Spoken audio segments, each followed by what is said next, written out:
can do it. Hello.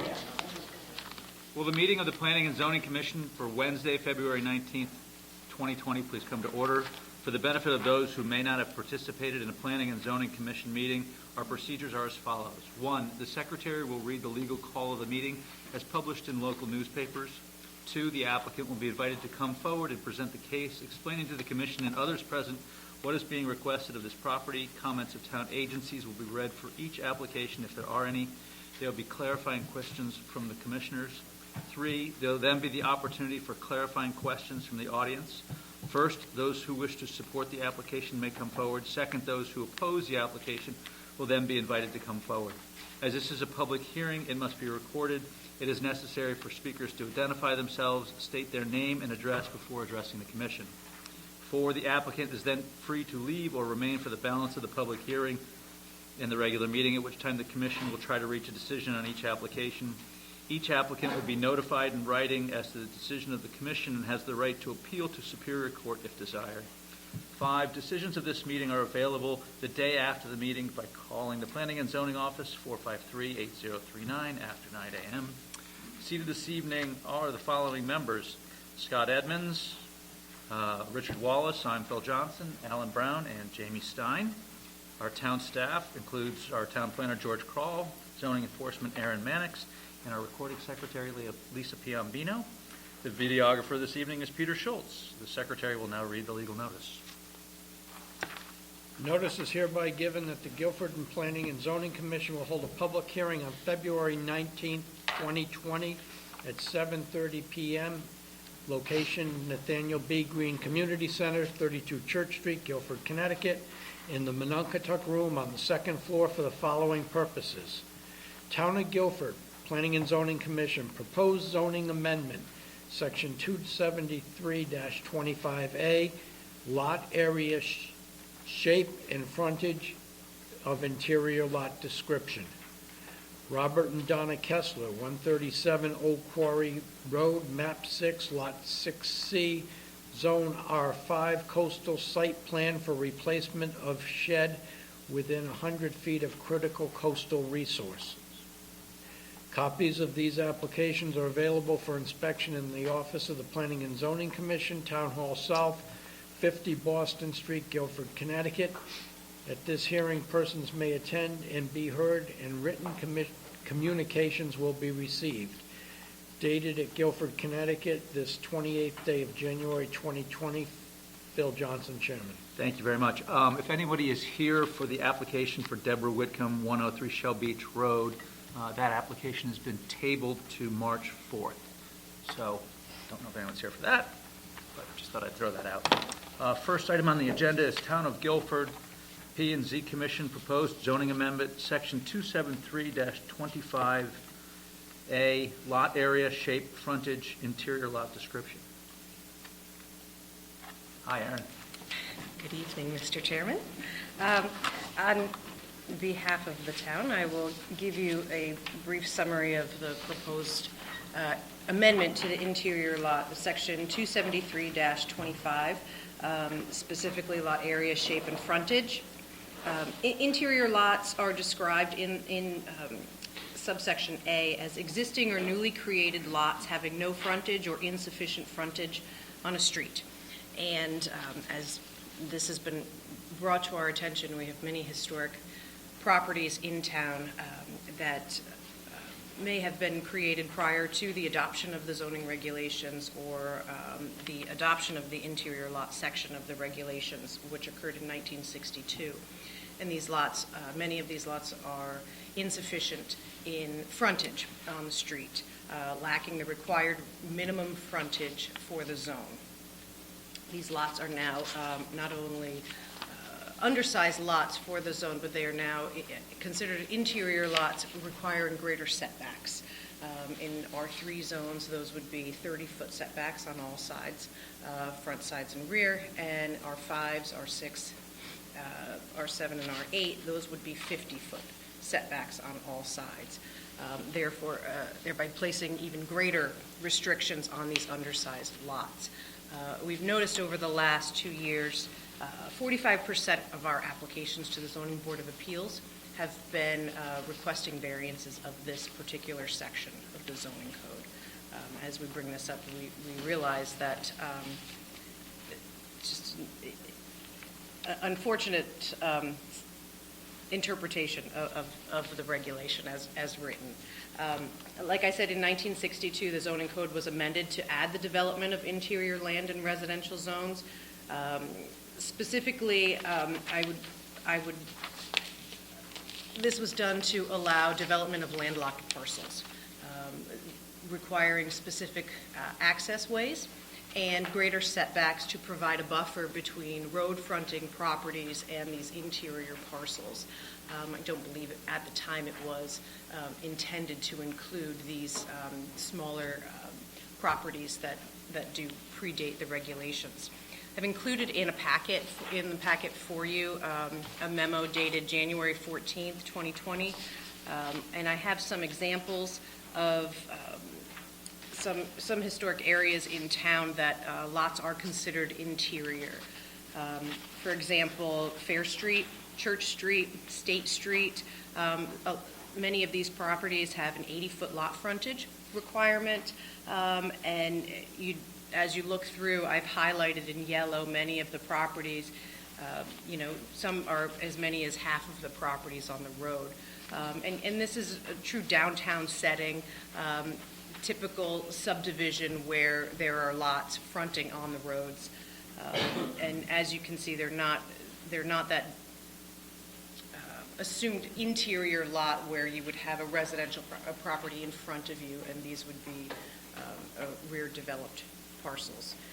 Another area of where this is relevant, the Guilford Lake section of town, White Birch Drive, Hazel Road, Hickory Road, Beach Road. Many of these properties were created prior to the adoption of this interior lot regulation. Quick question. So the change is basically asking these parcels to adhere to the underlying zoning as opposed to the additional burden that they're being imposed upon now because of exclusively the frontage on the road? The insufficient frontage on the road. That's correct.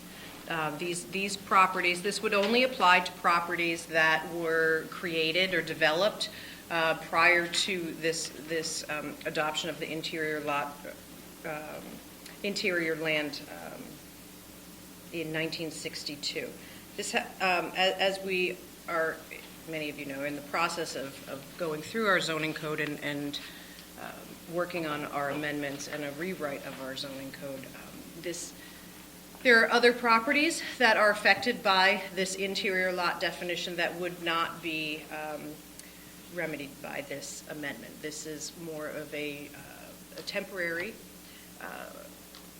interim amendment that I believe will reduce most of our applications to the Zoning Board of Appeals. The Commission will still have some work to do to address properties mostly in the R8 zone, properties that were subdivisions and developments that occurred post-1962, but prior to the zoning change converting all of those properties in North Guilford to R8 zone. Those are not protected by this, and that will be another discussion of how to best solve those undersized parcels.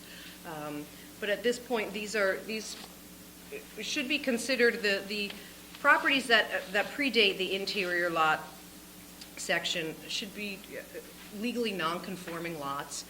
They're undersized they may not be undersized in area, but they lack the proper street frontage. They're still bound by the same regulations, as you had said, of the underlying zone, and may have greater restrictions anyways for lot width and to come up with those aggregate setbacks. So we're not granting them any special favors. We're basically just saying you have to have the same setbacks and other conditions as people who just happen to have your frontage on the street. Correct. They would be considered street fronting lots and not fall under this interior lot description. any questions. Any questions from commissioners? Yeah, I have a question regarding the attached email in the packet. Oh, yeah. Can I think we're not going to read that We're because not. it's not signed and Okay. it's not identified. Oh, that's, Sorry, just, I have a policy that anonymous letters are received by the commission that we don't read them in. If you want to say something, you should say it or put your name on it. to clarify as well, this is an issue that we have been trying to develop a remedy. We've been aware of this problem for a couple of years, and this has gone before the planning committee. We've come up with some other draft regulation amendments that seemed a little more complicated, and we chosen to back off in holding off for this overall rewrite. And we found that this is a simple amendment that meets most of our needs at this time. The planning committee, excuse me, did discuss this, and they did act at their January meeting, I believe, and recommended this amendment to the commission as well. It has been referred to our town council, and as well as our consultant who, Planometrics, who are working, Glenn Shalder, who is present, but also aware of this larger problem in our regulations to address, and I think this seems to be a good solution for the short term. How many, we identified how many lots? No. I particularly looked at a few areas, but no, I have not. I would have to go through every zone and kind of look through each street, so no, I don't have a number. There are a good deal of them. Like I said, 45% of our variance applications to the zoning board of appeals have been for this. That's problematic because they have to show a hardship. Correct. They would have to demonstrate a zoning hardship, and it is felt that it shouldn't be under the purview of the zoning board of appeals to grant policy changes to the regulations. That really should be something that the Planning and Zoning Commission addresses as a whole, where the zoning board of appeals exists to grant variances that are specific to a particular property, not necessarily a neighborhood or the whole town in general. Any other questions from commissioners? So they meet all the regulations that are required in any other zoning area. The only thing different is that right now they don't have a right with the frontage, and we're going to look into. And so, yeah, so when they don't have the proper amount of frontage, the setback requirements are significantly So greater. everything stays the same except for the frontage. The overall zoning designation and the bulk standards are the same for the zones. This is specific to section 273-25, where it's not a definition of an interior lot, it's more of a description. And in that language would be, as it exists now, it states an existing or newly created lot having no frontage or insufficient frontage on a street. And the new wording is basically just inserting the language, interior lot, a lot created after June 25th, 1962, having no frontage or insufficient frontage on a street.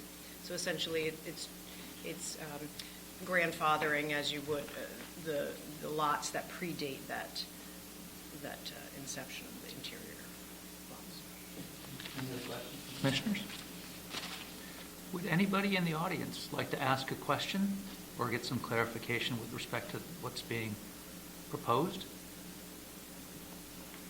Would anyone like to speak in favor of this application or change? Hi, Russ. Would you stand up and identify yourself? Hello, Russell Campaign. I'm both a practitioner in town as well as chair of the planning committee. We've worked on this issue actually since it was identified, really previous to Aaron. This was just ignored. And so since 1962, it's been on the books but never was enforced. It is the proper interpretation that Aaron is making of this. It just hadn't been enforced that way. So that's why it all of a sudden clogged up the variance board and all the applications that come through. Personally, as a practitioner, more than half of my variance applications have been associated with this. And when you do look at historic areas of town, especially in the downtown, it is many of the properties. And the challenge and what sort of drove this to a head and made us accelerate this and make this proposal sooner than later is that the Zoning Board of Appeals really started to get concerned about their ability to legally grant variances for this issue. I had an application on Fair Street recently for it, and I did a little research, and more than half of the properties on Fair Street are under this same condition, including the adjacent properties to mine. So when you make an application for a variance, the hardship has to be unique. It has to be something that is unusual to that property. And when all the other properties around you have the same condition, it's very difficult and would likely lose on appeal even if it were to be granted. And so they really stopped the practice and really put a resistance to it. We, as the planning committee, started to research how best to approach this and looked at a lot of other towns and how they've approached it. Many of them don't allow interior lots, period. It's an unusual thing that Guilford allowed it. I think it's partially due to the lack of density in the roads. There was a lot of interior land that they were looking to open up possibility for development on in the 60s. But it wasn't well crafted in the way it was written, and there are better models, but they're very complicated and would probably they do require edits to probably 5 or 6 or 8 sections of the zoning in order to really think this through and have it applicable in a long-term way. And since the zoning is under a wholesale revision right now, I think that that we really feel that it's best to have a comprehensive approach to the way we revisit this, and it's one of the few topics that we're actually looking at and reviewing as a change to the zoning as part of the rewrite, as opposed to just a rewriting of it to have the same impact. And so lastly, I mean, I really do think that this is a solution that will bridge hopefully a year to when we'll have a more permanent solution for this this larger issue that we have, and it will, in my experience, address the vast majority of the properties that have issue, and really I think the ones that are most penalized, which are the historic properties that are pre-existing to zoning, which really is something that is a real hardship to place additional burden. Like for instance on Fair Street, the side setbacks are 12 feet and 18 feet they have to add to 30 feet. Going to 30-foot setbacks on a 75-foot lot leaves you 15 feet of buildable land under this restriction. That is next to impossible to build a house that's on Fair Street. So basically you're putting all of those buildings with narrow lots in non-conforming. And they can be 1 foot under the required zone, and this impact of an additional, 30 feet of setback requirement is applied to them. I mean, it's really very much of a penalty, and really not the intent of the writing. And as I said, was never enforced this way until it really was studied and found to be, properly enforced. Now that we've identified that it wasn't done correctly for all these years, has that created a problem? No, they're all approved. I think they've all been approved, in the way that they were Appeal period is over. So no, it doesn't cause a problem. I think this is a safe correction for it, but it doesn't necessarily, admit a wrong. It just, it was a proper interpretation. Probably it just went a little too far in the ability to interpret the zoning language, which should have been more literally. But I think in spirit, it had been enforced the way it was intended, which wasn't to penalize these lots. Anyone else like to speak in favor of the change? Sure, please come forward, state your name and address. Thank you. Good evening, Mr. Chairman, members of the committee. My name is Sarah Wilson. I live at 67 White Birch Drive. I agree with almost everything Russ said, except we were denied a request at the Zoning Board of Appeals for a minor increase in our property, which is exactly the situation. We have 75 feet of frontage, 150 feet of length. Our house is 928 square feet, which is smaller than this room. We want a small house. I'm not looking for a McMansion by any stretch. The current interpretation of this R3 interior now lot is exactly what Russ said. It's 75 feet in, 30 feet from both sides, leaves us 15 feet. Our current home is 36 feet wide, I believe. Our architect's here, he maybe will know the exact number, but anyway, we're not looking to widen our house, we're actually looking to go just a little towards the lake, less than 300 square feet. The Zoning Board of Appeals in October denied us, despite having approved 7 very similar variance requests. We went back to them and were part of the hearing in December. We tried to take advantage of the committee's offer to assist us, and the response honestly was, come back with something smaller. So I think part of the hardship of not passing this amendment would be a considerable expense that we've had to go through and delay in time in modifying our home. We proposed the plans in October that completely met the R3 designations: height, volume, setbacks from side, all of that. In fact, under the 20% of the property we'd be allowed to. We are in some hardships we have are more ledge related than real space for what we want to do. The Wetlands Commission, they came and they approved what we were going to do, but the Zoning Board of Appeals didn't, and short of going back to them next Wednesday for another several $1,000s, we're hoping that you will approve this and that then we can apply to the town with the proper permits, to work within the existing R3 rules. Again, it's 20% of our property is maximized allowable and to be covered, so we're not looking for a McMansion, nothing out of character of the neighborhood, probably increase the values of the property taxes, of the property, and therefore taxes to the town, et cetera, et cetera. Maybe where we have a requirement for 2 public hearings No worries. for something like this. So Yep.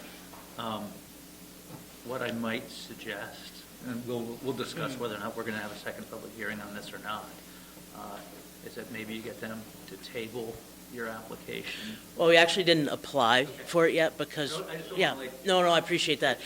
We didn't submit our application yet because we're trying to save the money. Got it. No, I understand completely. But I do appreciate you letting me know. I did know that there were 2 hearings that may be possible, and we want to work within the rules. Sure, Absolutely. I mean, Well, there's again, I nothing think hidden here. The whole Yeah. point of this is to try and create a reasonable set of standards that can be applied Yeah.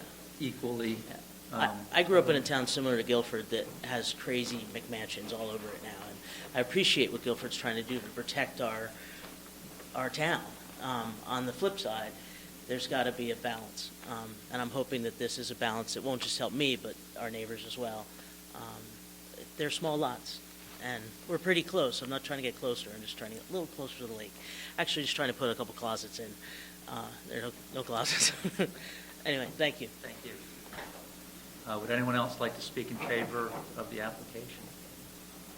Would anybody like to speak against the application of the change? Would you like to have, you want to close? Is that correct, that we need 2 public hearings on the amendment?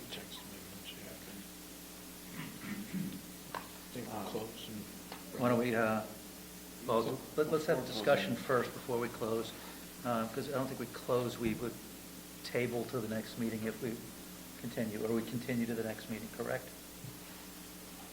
Say that again? We wouldn't close at this time, we would continue it to the next meeting. Right, So let's- you have to, by 3/4 vote, you have to waive the second public hearing. Right. So let's have some discussion about that. I think a lot of thought has gone into this change. I think it would be impactful in a positive way for a lot of people, and I think it creates a level playing field with respect to these properties. Any other thoughts? It's also an issue that's going to be covered in a lot of detail once the updated zoning kind of goes through in the next year or so. So this should just be helpful for everyone involved up until that point. Just out of curiosity, are there any more properties like this on ZBA's calendar? Yes. We have one pending. We have one pending now, and we have one that is considered an interior lot that would not be remedied by this. regulation change. But one would. One would and one would not be, yes. Thoughts, Jane? I'm going to echo what was said about addressing this further in the larger zoning amendment. It seems to be a good fix. I mean, thank you, Russ, for giving us sort of a practitioner's take on it. And also, if it's I also think it's good for this commission to take it on rather than it taking up 45% of the time for an entity that isn't really involved in setting policy. So that was very helpful to hear too. Someone like to make a motion to waive the second public hearing? So moved. Second. I think we have discussed this, so I'll call the vote. All in favor of waiving the second public hearing? Aye. That passes, so we will make a decision on. Motion to close the public hearing? Second. All in favor? We move on. Okay.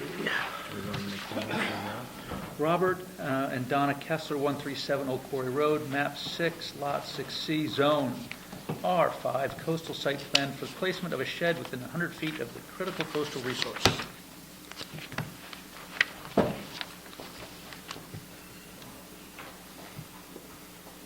the record, I'm Mark Young. I'm a land surveyor with Waldo Associates, representing the owners of the property, Robert and Donna Kessler.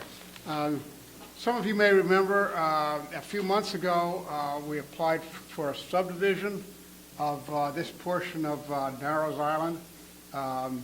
That subdivision was permitted, and this, what we call Lot 2, has been sold. The new owners who are occupying the existing house here, since it's a pretty small house, they need some space to store outdoor equipment and that sort of thing. So we're requesting approval of a shed located right here. The shed will be 8 by 12 feet. It's set on a pad of gravel. The pad is slightly oversized and will function to infiltrate the stormwater running off of the roof of the shed. The site is about 65 feet from the shoreline here, 70 feet here. The coastal resources, we've pretty much got everyone in the book, but I won't go through them. It's pretty obvious. But again, the driveways here, there's a substantial, screen on two sides, a lot of cedar trees, some oaks, maples, so it's barely visible, from this direction. And the hill rises up, so it's really not visible from the ocean. So it's pretty straightforward, prefab shed, 8 by 12, on a gravel pad. That's about it. What's the flood zone? It's just outside the flood zone. It's actually in Zone X. It will be elevated so that the floor is above the flood elevation of 12. And it'll also have anchors to prevent displacement when the hurricane comes. Thank you. Questions from commissioners? Let's see. Ooh, yeah. That addresses some of the questions raised in this How letter. would we prevent it? How would we prevent them from leaving? Do we have any letters or anything like that? There's a letter from Kara Zeminski to Planning and Zoning Commission. Dear Commissioners, thank you for referring this coastal site plan review received January 27, 2020 for review and comment. Coastal site plan review.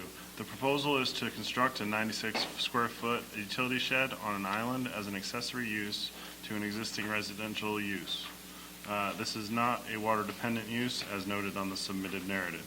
The proposed shed will be constructed in Zone X, and it was noted that the structure will be properly anchored to prevent movement in case of storm events. The shed is proposed close to the flood zone AE12, and we caution the Commission and applicants that FEMA flood zone lines are accurate to perhaps 15 feet in some areas. Therefore, anchoring and/or elevation are highly recommended to address worst-case scenarios in terms of flooding events. Coastal resources are significant and include beaches and dunes, bluffs and escarpments, coastal hazard areas, coastal waters, intertidal wet flats, islands, rocky shorefront, shellfish concentration area, shorelands, and tidal wetlands.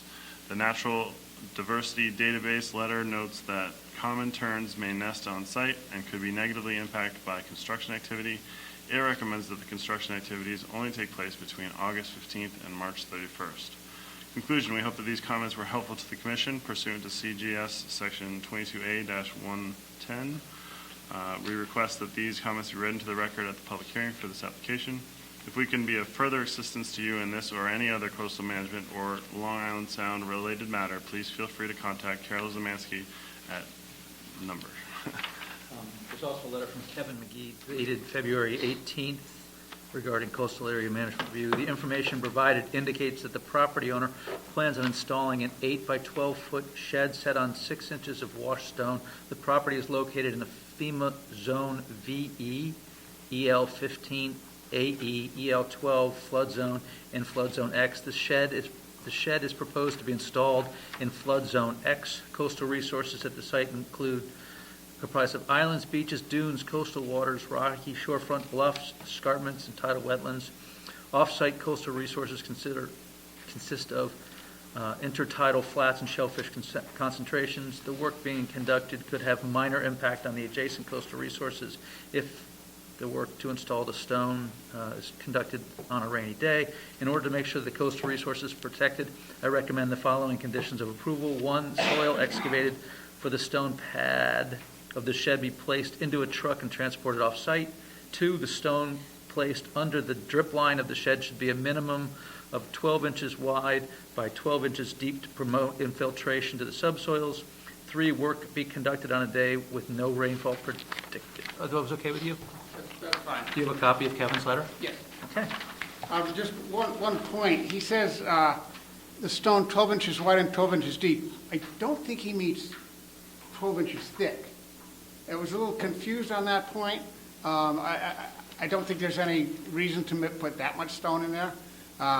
In fact, what we've specified has a capacity of more than 2.5 times or 2.5 inches of rainfall, and typically you try to store at least the first inch.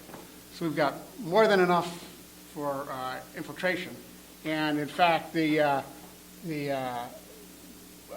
gravel bed is more than a foot outside of the shed all around. And I think that's Kevin's point.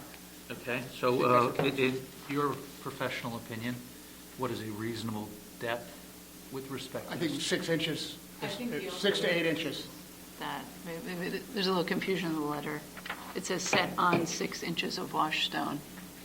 Does that sound Yes. more like it? That's what we've had specified here. So what I'll do is I'll amend the condition to 6 inches deep. Yes. Good. Okay, we got a letter here from Planning and Zoning Commission, Dennis Johnson, Director of Health, February 18th, 2020, Kessler Bob, 137, Oak Quarry Road, map 6, lot 6C.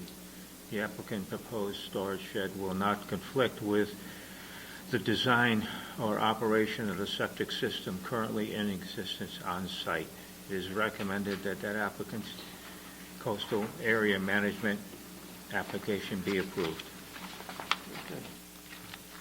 Any questions from the audience? Would anybody like to speak in favor of the application? Would anyone like to speak against it?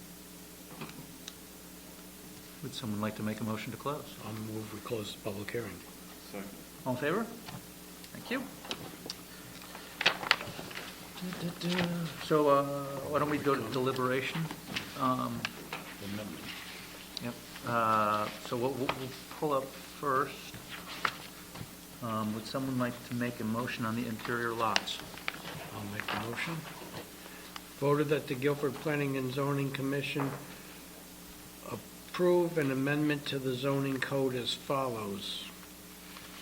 That being that Section 273-25 regarding lot area, shape, and frontage, Section A, interior lots, we strike an existing or newly created lot to a lot created after June 25th, 1962.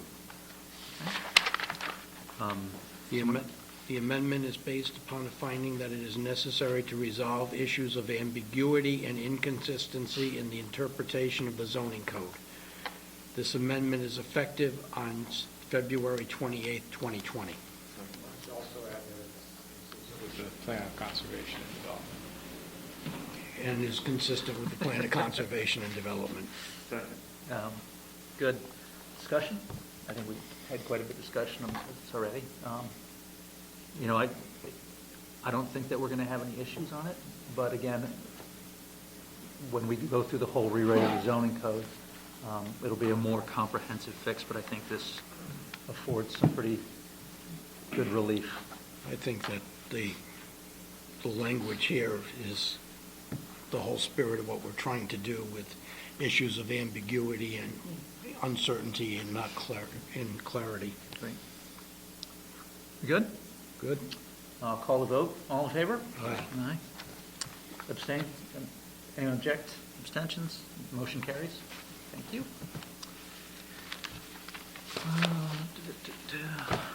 I'll make a motion. Voted that the Guilford Planning and Zoning Commission approve a coastal site plan application for Robert and Donna Kessler at 137 Old Quarry Road, map 6, lot 6C, for the placement of a shed as shown on an application dated January 10, 2020, and coastal site plan property of Robert M. and Donna E. Kessler dated August 12, 2014, revised to January 17, 2020, prepared by Waldo and Associates, LLC. This application is approved based on the conditions that were read in Kevin McGee's memo, as well as with the one amendment that was made by Phil Johnson. This application is approved based on a finding that it conforms with the zoning code and is consistent with the coastal management policies of the state of Connecticut. Give a second. Second. Discussion? Pretty Yep. straightforward. It's a shed. They seem to have done their homework. It's not in the flood zone. They're anchoring it, and they're following the conditions. And elevating. Pardon? And elevating, And anchoring elevating. and elevating. Well, I think when they say it's elevated, they're making sure that it's above. They're not going to actually elevate the shed. They're just putting it on a parcel that's up above 12 feet. Yeah, because in her letter, she references both Yeah, but it's in the anchoring minutes. and/or elevation. Okay.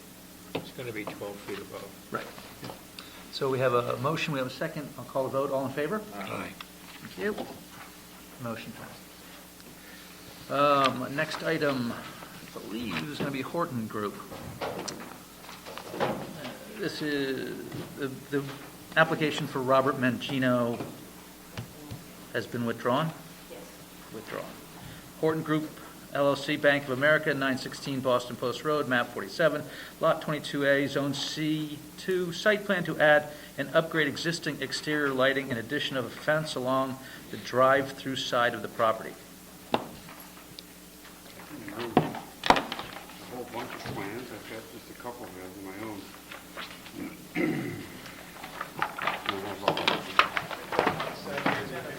Darren has a couple of them too. Thank you.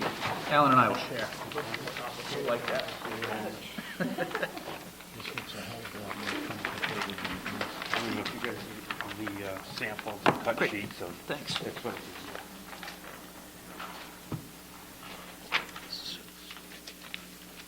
Hi, my name is Robert Wood Sr. from the Horton Group over on Madison, or Bishop Lane in Madison.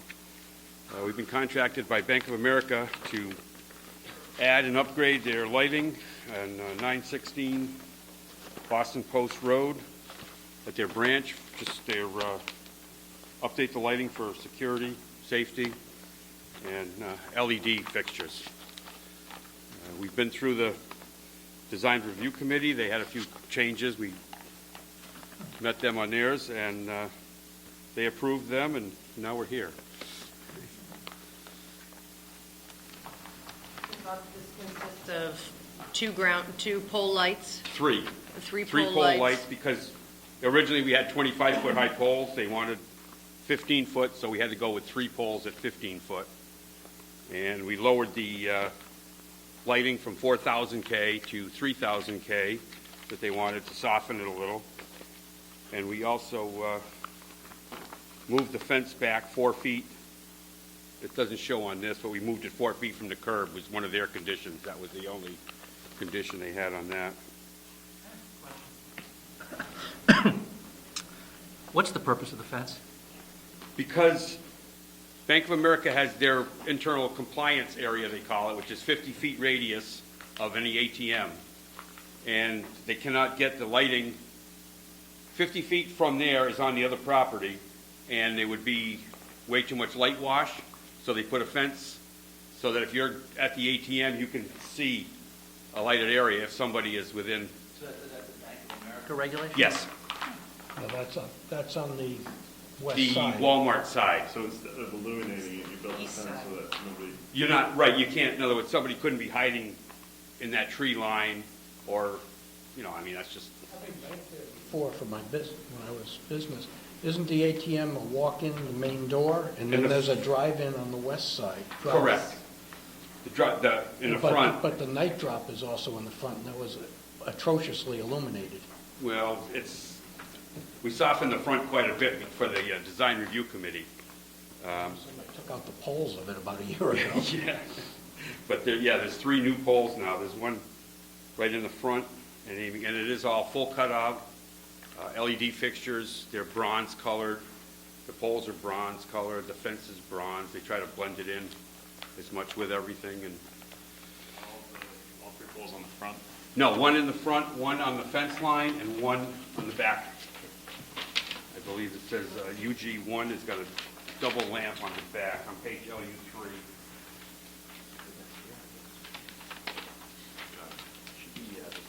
One in the front, one So- so back, the- and so then the- one on the fence line. Bank of America's regulations don't also relate to drive-up ATMs? Yes, drive-up also. But that's a drive-up window, I believe, under that side there, isn't it? Right. Yeah. The drive-up ATM is on the other side.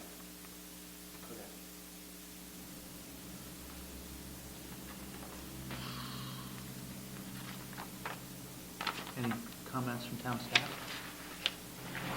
No, the applicant has worked with staff and design review to reduce the lighting and the height of the poles. Had positive feedback from the design review committee at their last meeting. This is a public hearing, so we don't have to. Just a site plan amendment.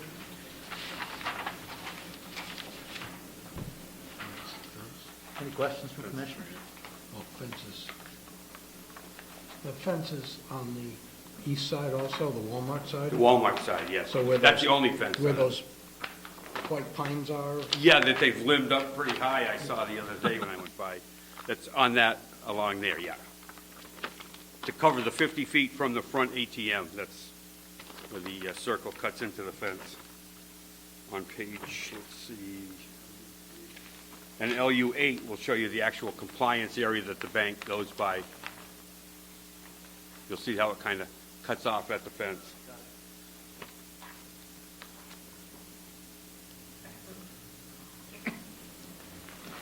It's just, One of the design review recommendations had to do with moving the fence back a little bit, 4 feet. they wanted it 4 feet from the curb. And that's okay with you? That's, But yeah, well, that's not shown in the revised plan. not on this, well, no, that was their condition, that's all on their approval. Okay, right. So And that was they were worried about snow plows hitting it, but that could be that could be a condition that this commission puts on the approval. they put minimum 4 feet, is what they told us. Just as a condition that the fence be relocated a minimum of 4 feet off the curb line from the driveway, the parking lot.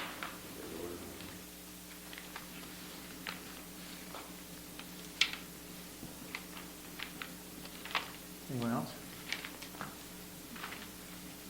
Someone like to make a motion to close? I'll make a motion.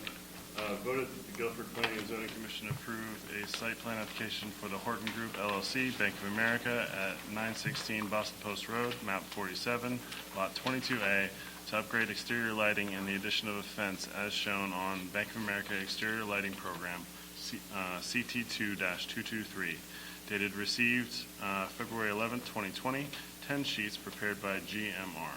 This application is approved with the following condition, as per recommendation of the Design Review Committee, that the fence be moved 4 feet off of the curb line. This application is approved based upon a finding that it conforms with the zoning code. Anyone want a second? Second. Discussion? I mean, they're improving the lighting, they work with design review. Safety of their customers also. I mean, it's nice that people forget about that and keep acting on it. So we have a motion, we have a second. I'll call the vote. All in favor? Aye. Thank you. Thank you very much. All right.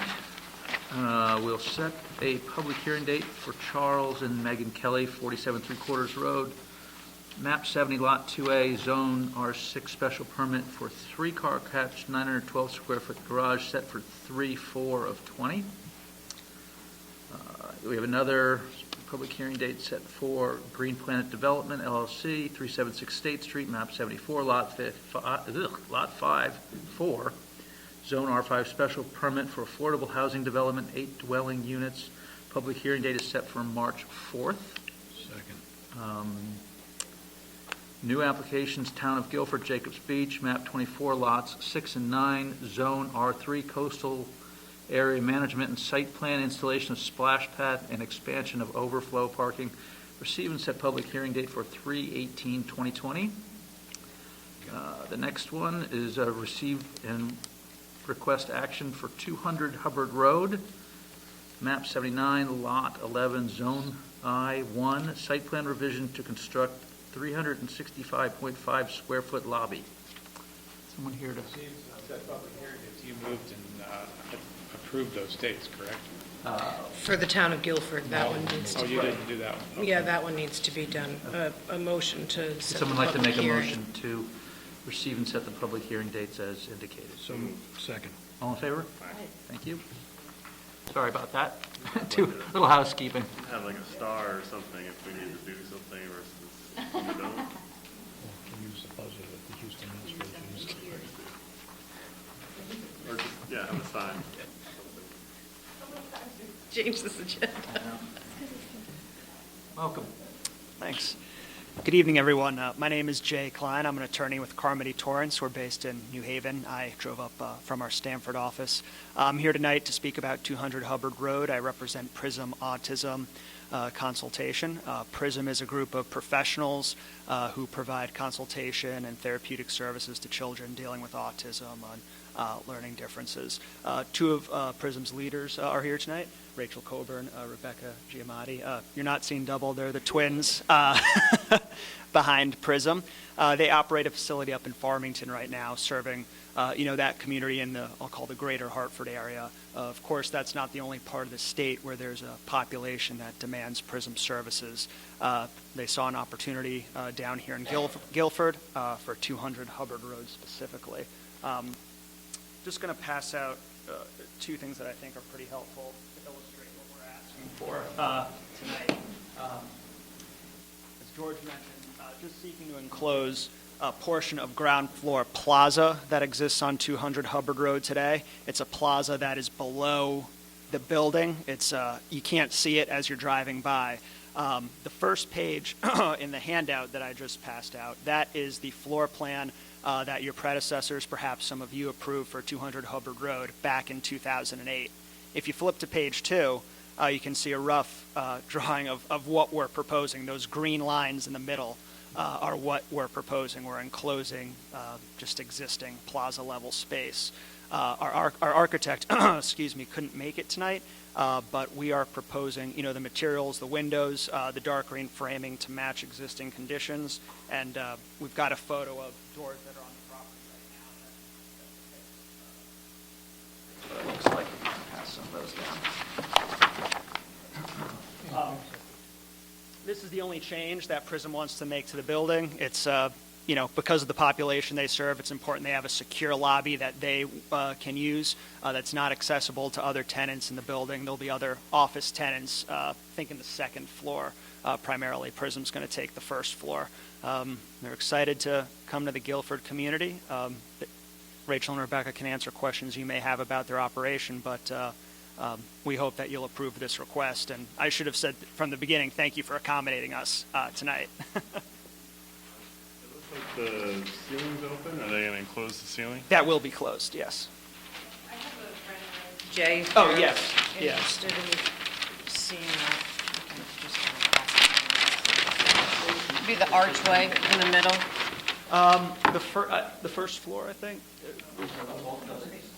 Yes. Prism is going to take the entire first floor. Yeah, the building's about 20,600 square feet.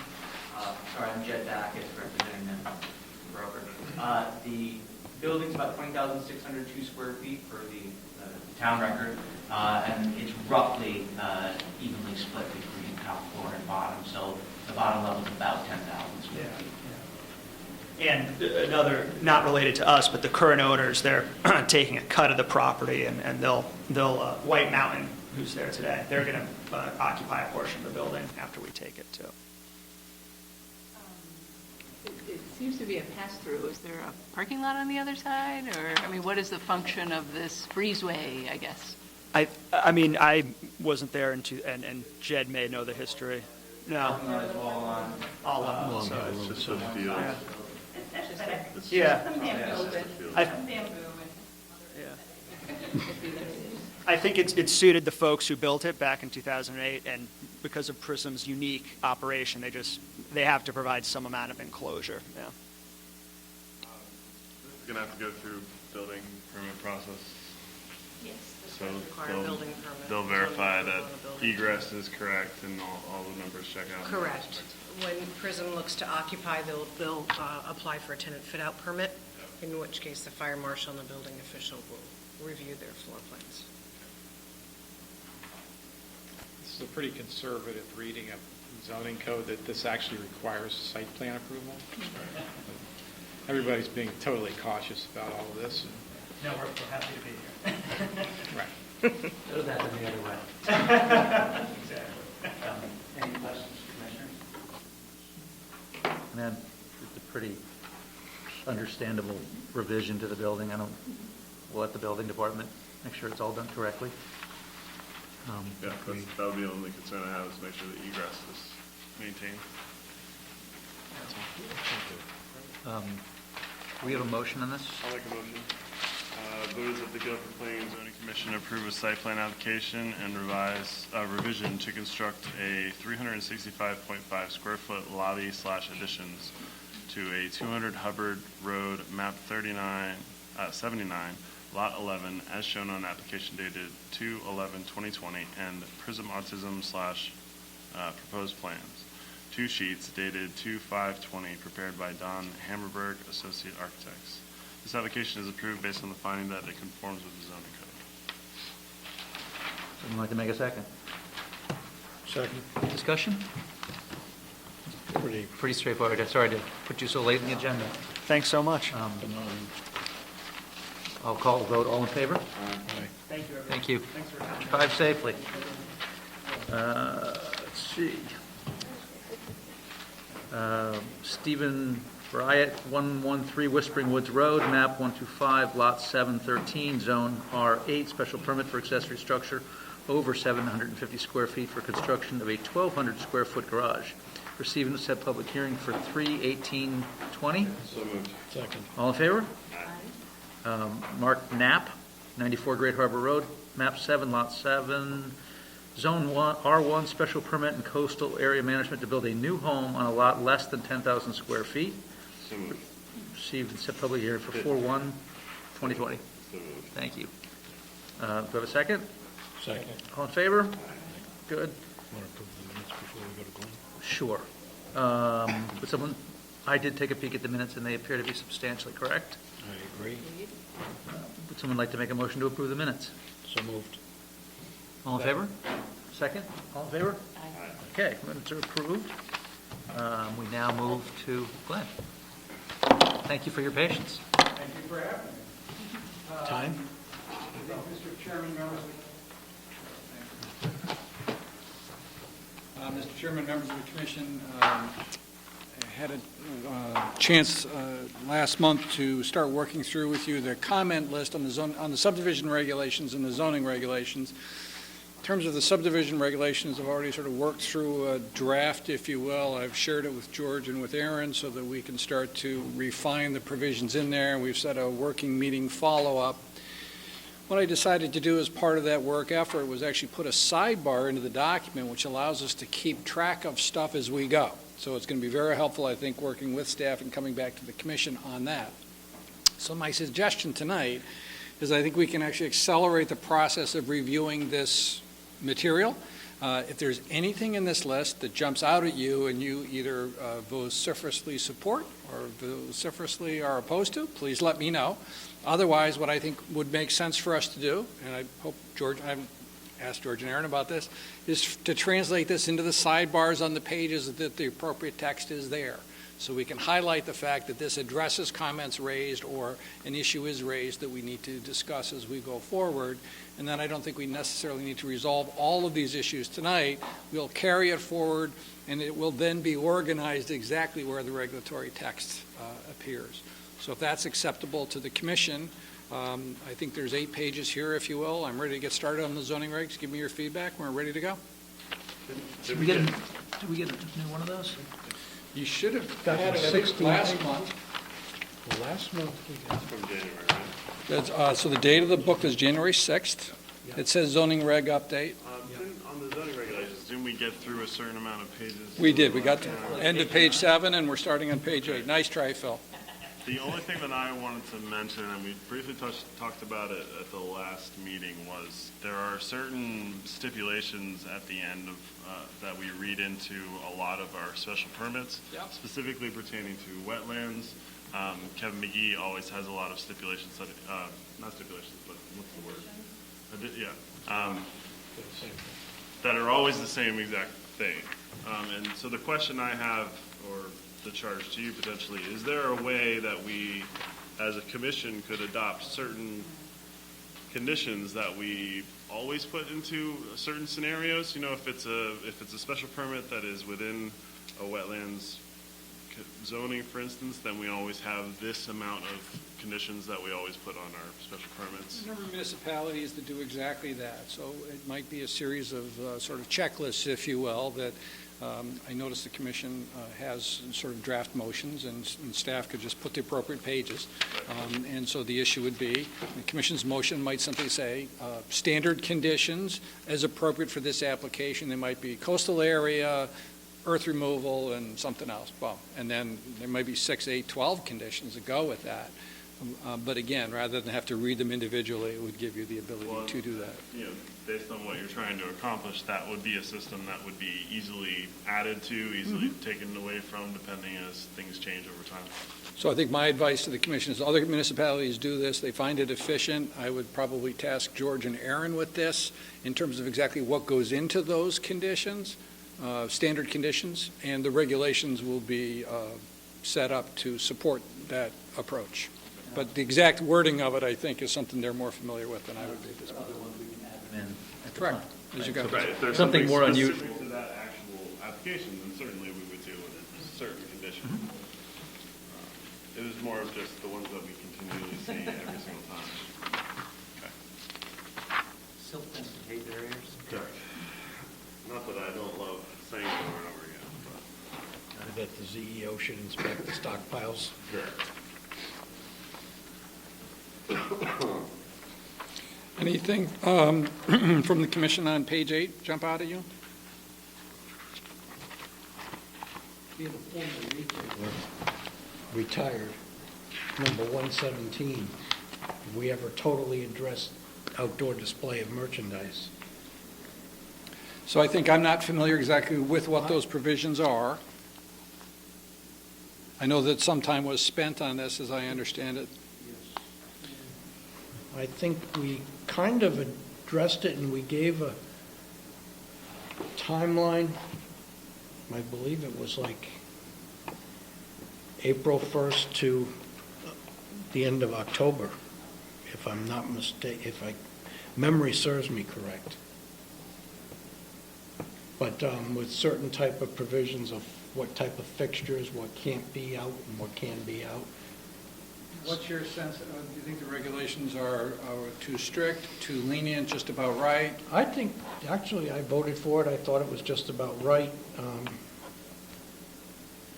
But now I don't see the merchants that advocated for it using it.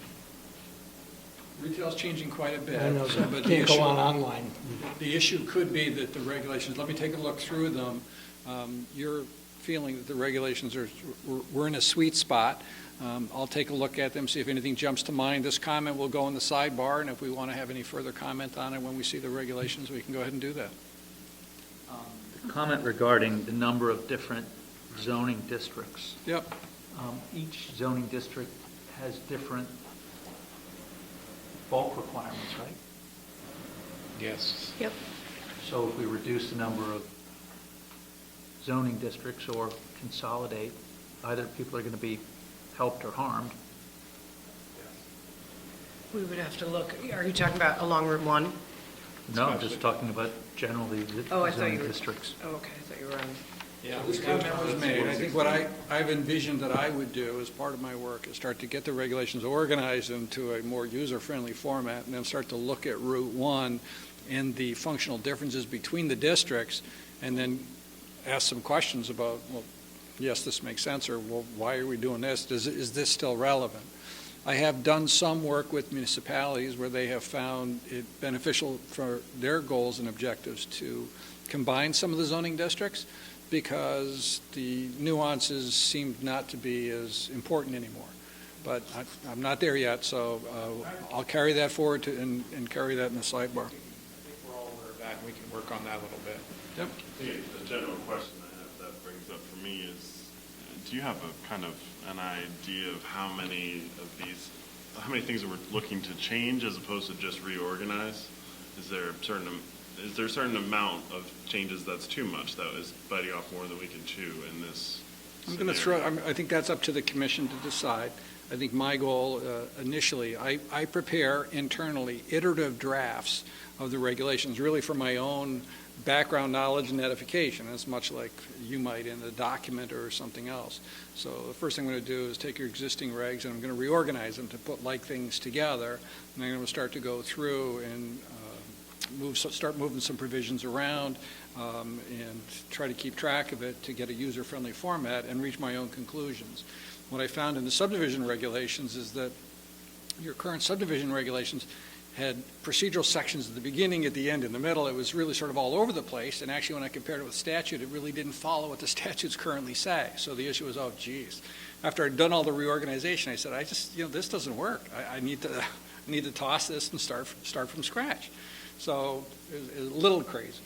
But I think the issue of user-friendliness is the type of thing that I do not want to upset the land use framework of Guilford. It's important, but even tonight we're talking about the discussion on interior lots, and I'll be able to share with you experiences of what other communities do and try to show you a better way to either write what you've got or to modify it, and I think that's where the discussions will come in.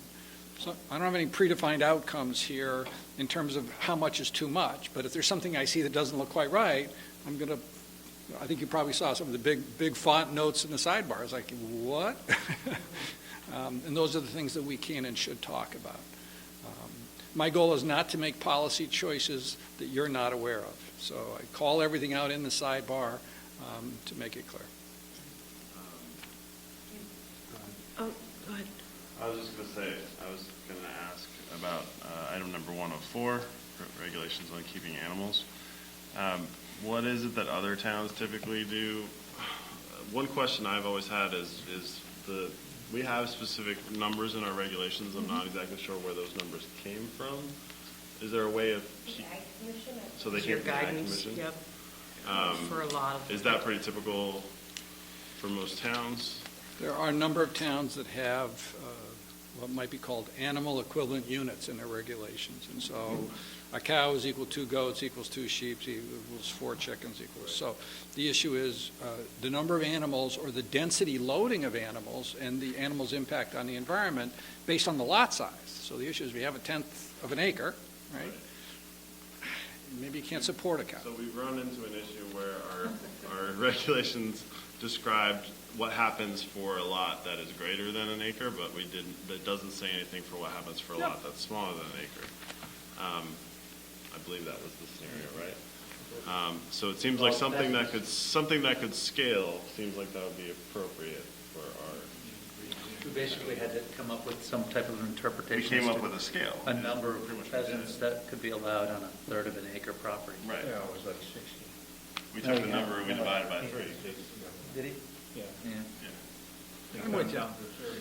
And this area has been changing. I mean, for example, I think the city of New Haven modified their regulations within the last 5 or 10 years to allow any property in town of any, in the city of any size to have up to 6 chickens.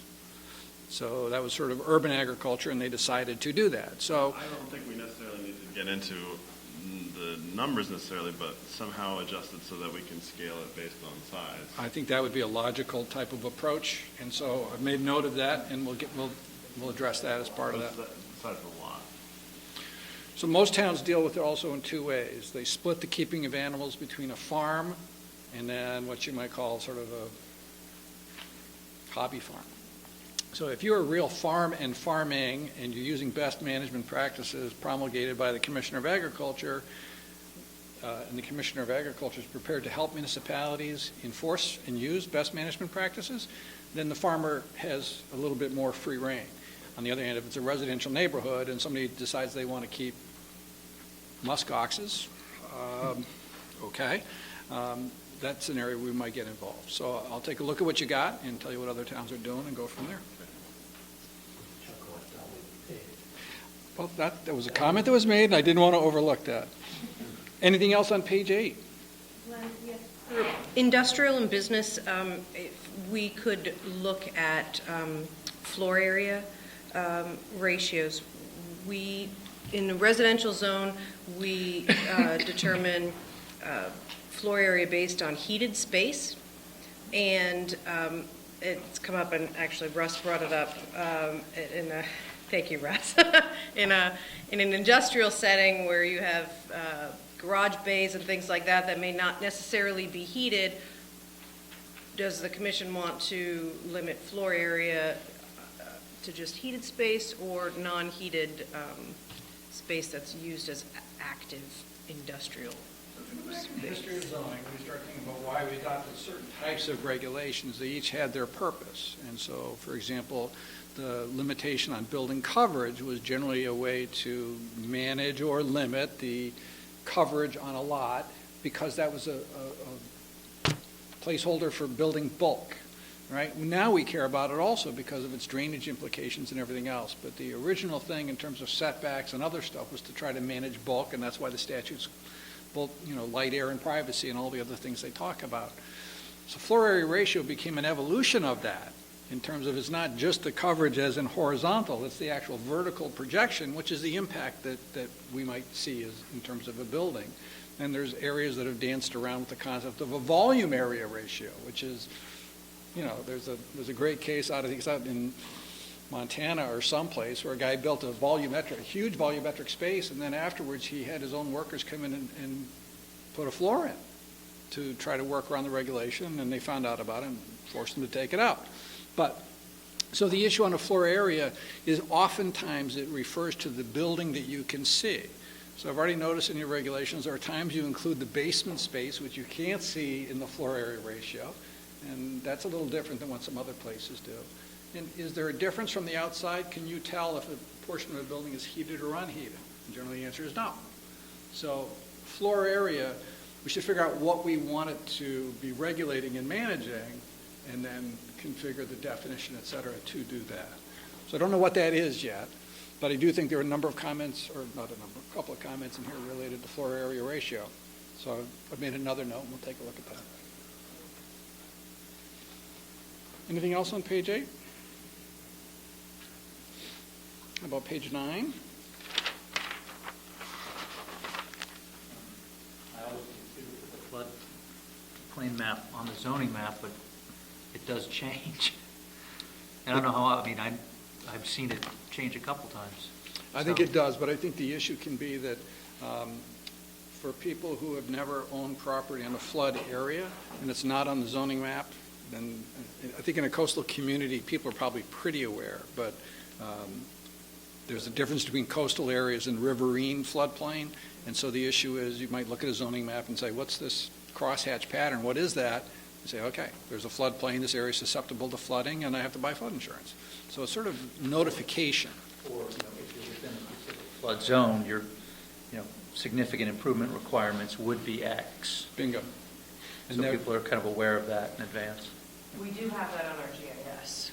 We have our so our GIS mapping does have the overlay for zoning. It does have the overlay for flood. Do you know how most people access your information? Do they actually go to a PDF of the zoning map to see what they want, or do they actually go into the... They would use the GIS All right. mapping, I believe. So the only thing then is to try to make sure, encourage them to try to turn that on. It's kind of key information for people to know. Correct. So, Yes, we have two drop-down columns. thank you. Field card, can you have, could a check box be put on the field card? Because that's the other place people look for their zones. Those field cards are terrible. Yeah. The property, I had asked about that, getting What's some our more current, information. freeboard requirement? Don't we have It's BF 1 foot. It's plus one? Plus one, but we have some language associated that it's sort of difference between a V zone and an A zone. But yeah, 1 foot is our, the freeboard adoption. So some communities have gone higher, but there's pushback on this. I mean, every Instead of 1 foot above it, you could go 3 feet above it, but you're adding that to your building height, right? You are. They're in.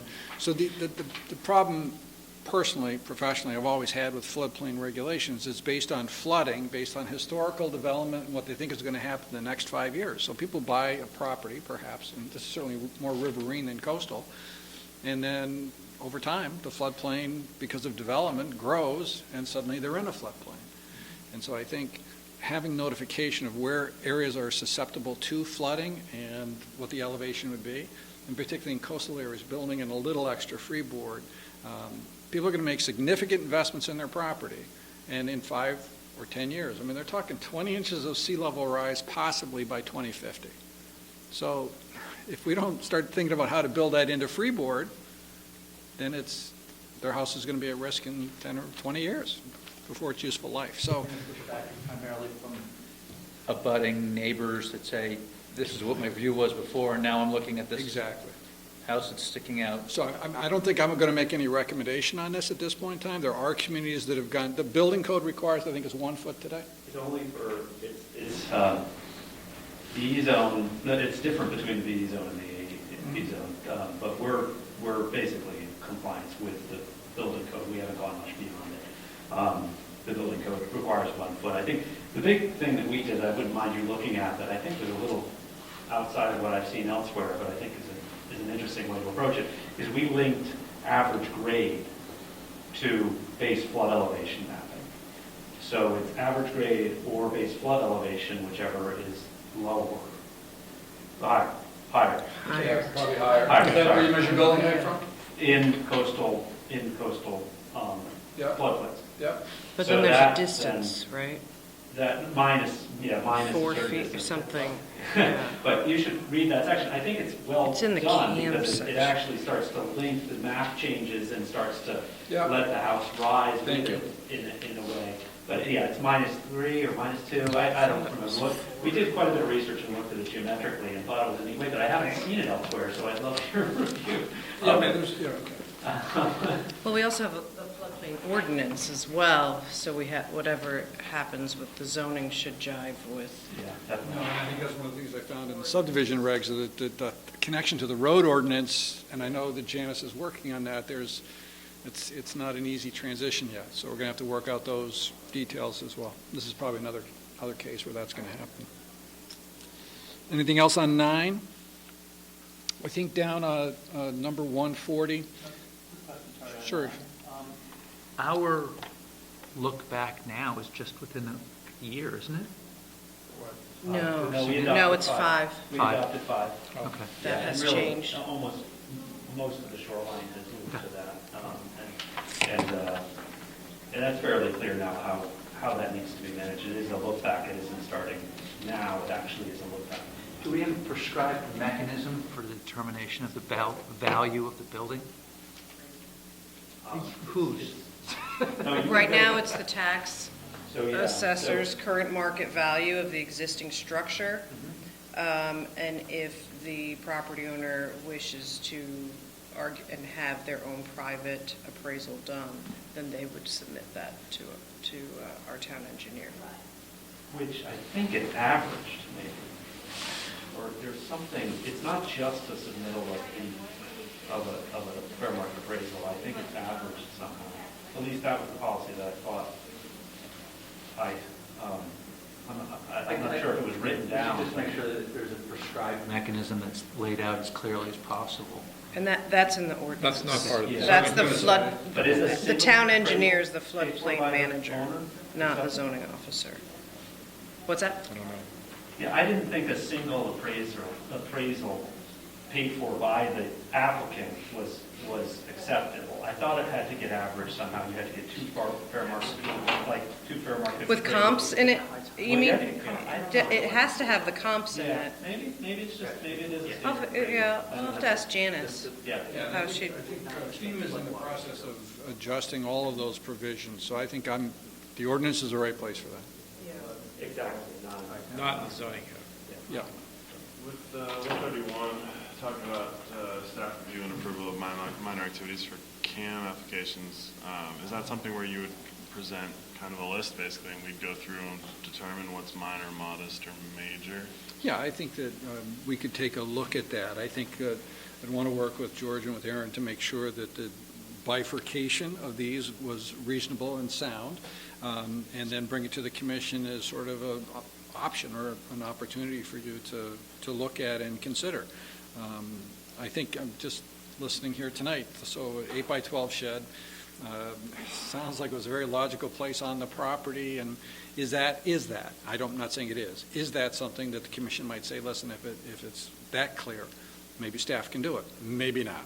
I mean, maybe that's an issue that really does need to come to you because I think you have the potential of putting them in a bad position with if things are administrative. In other words, this one tonight may have been, this has to come to the commission because it's new construction, it's new coverage, it's a new structure. On the other hand, if it's a modification to an existing structure that doesn't change its horizontal projection, I mean, the issue came up with roof dormers. Maybe dormers, you know what, sure. Combined with that, would there be some sort of provision for adjusting what's major, minor, or modest as issues come up? Like, Yeah, there I mean, would I be a think process in place for adjusting what is in each category? I think that experience over time should guide the commission in this. So I think let us take a look at the initial cut and bifurcation, and the commission may play it kind of safe and how we define things, and over time say, you know what, this is working really well, we could or should do this and modify it. And you would do that by a reg change. You would apply to yourself to change your regs and make that change within it. So 132, which is speaking to the CAM requirements as well. So we just, everything in 100-foot, minor or major, needs to go into a CAM review. And the state does define a minor and a major in their regulations. We then have that language, and then at the very end say, but everything within 100 feet of water has to have a CAM review. And so we go beyond the state requirement, and I will say it's completely confusing the way it's done, because it basically gives you all this definition of a minor that wouldn't need to have it under the state standards that we adopted from the state. And then there's this little line at the bottom that says, oh, sorry, everything needs a CAM. So that should be everything is included if we're within 100 feet, and you don't need a CAM if you're more than 100 feet, so except in a commercial zone. So it's very, Right. it's kind of a tease, and it's a little. Yep. And some towns don't require public hearings for Yeah. coastal site plans as well. And so we require a public hearing at this point for every coastal application. It's not mandated by statute. Gotcha. Thank you very much. Down on the bottom of the page, in terms of, I think we're looking at the groundwater protection district versus the aquifer protection areas from the state. And we're not sure that we need the groundwater protection district, so that may come back to you as a proposal to eliminate, because it was replaced, if you will. The regulations are more up to date. Anything else on page 9? There was a little bit of discussion about how we've adopted the 1 foot of freeboard, and so I'm just a little confused about like what you would do with 134, 135, 136, sort of the Well, these are comments that, recommendations. that were raised. I think the issue here is that I think in this particular area with the issue of freeboard, I'm going to reorganize what you've got to make it user-friendly and throw into the sidebar on the page the issue of, do we want to tweak the freeboard? Right. And then Just as 'cause we're I looking think at the that- reg, we can decide. Yeah, because that actual plan had some zoning recommendations at the It back did. of it. Yep. Pretty clearly stated.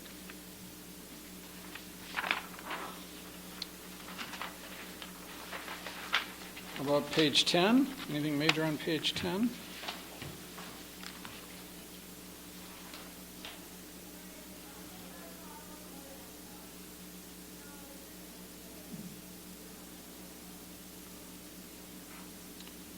So there is quite a bit of stuff going on with regard to signage in terms of court cases. We have a U.S. Supreme Court case that talks about the municipality's ability to regulate sign content.